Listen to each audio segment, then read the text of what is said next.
Hello, and thank you so much for your feedback regarding my life coaching videos I'm doing and blogs that I've received so far. If you want to check out the blogs that I've written in regards to my life coaching program called 2022 Project, then you can by checking out my website, uh, everyonecanbuildacastle.com. In today's video, I'm talking about all the good things that I follow that helps my mind.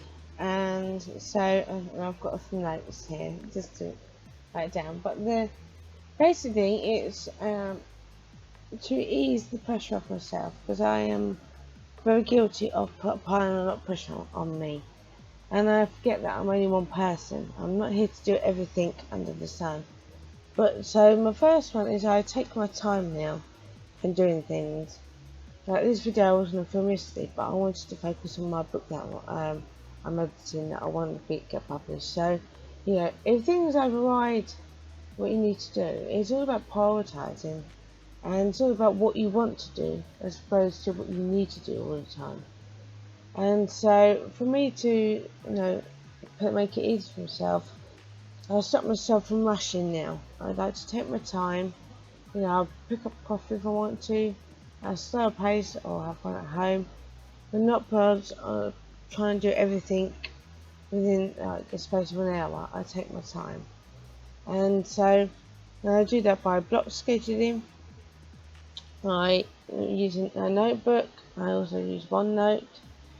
So, example, this notebook I use when creating videos like these, and this is where I jot down notes, and it just helps me. And I have this notepad here, which I put all my to-do lists on there, as well as using the OneNote program on my computer, and it just helps me to work steadily, but not so in a fast pace, and take my time. And the second one is I continue learning from others. So this is all the good things that I follow that helps my mind, and one of the things that does that is by learning from other people. I've just sat just now because I'm editing my book Mum and Me, because there were some areas. This is the book. It is on I took myself a mess. This is on Amazon Minute, but I have made a lot of changes to it, and I wanted to go through it for my next book. But because I want to make some changes on this, I've just been spending time getting that done. But I'm still learning. I'm not an expert when it comes to writing as such. I mean, I've been writing since a kid. But when you do self-publishing, it can be very a lot of pressure. Making sure that people can understand it, people can get to know what the story is about without too many words, and just showing the picture of the story. And so I do that. For me to do that, I will learn from others. On Sundays now, I always do a bit of training myself. That I will watch videos about those who also have done self-publishing books and being successful. So I'm always learning and educating myself. And someone said, and I said in a previous video, that I always picture myself that I'm always the student. We're all students because we bounce off other people, when they've been successful in doing the things that you're trying to do. The other thing is I monitor what I eat, so I don't binge, because I've had body confidence issues throughout my life. I now monitor what I eat, and not too much. It's not like I've got to have cereal this morning. I've got to have scrambled egg and toast for lunch. I'm not like that. I go on what I fancy and make sure I'm hungry before I eat. Because sometimes you eat out of habit rather than eating because you actually need to fill yourself back up. And so that's why I've reduced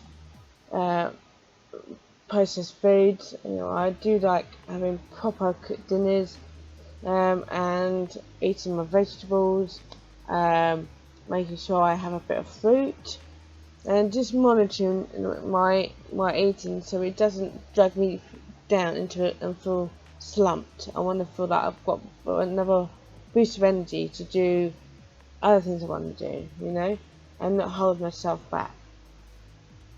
And you can do the same. And it's all about taking steps at a time, not worry, try and avoid worry.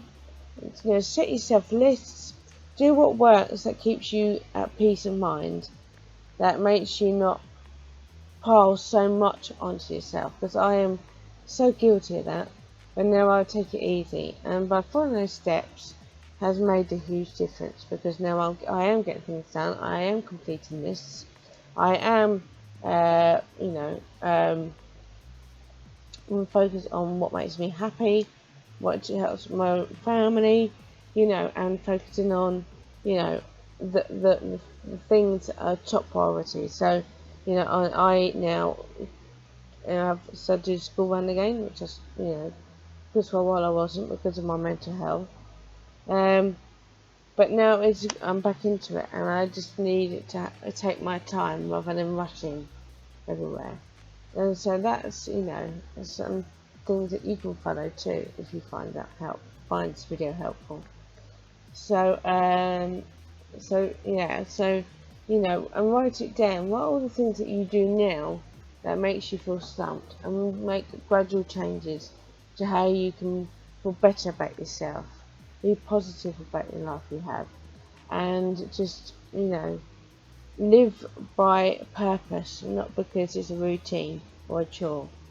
And so, just believe in yourself, and it's okay to have days where I've had breaks from writing. When I love it, I do still take a break.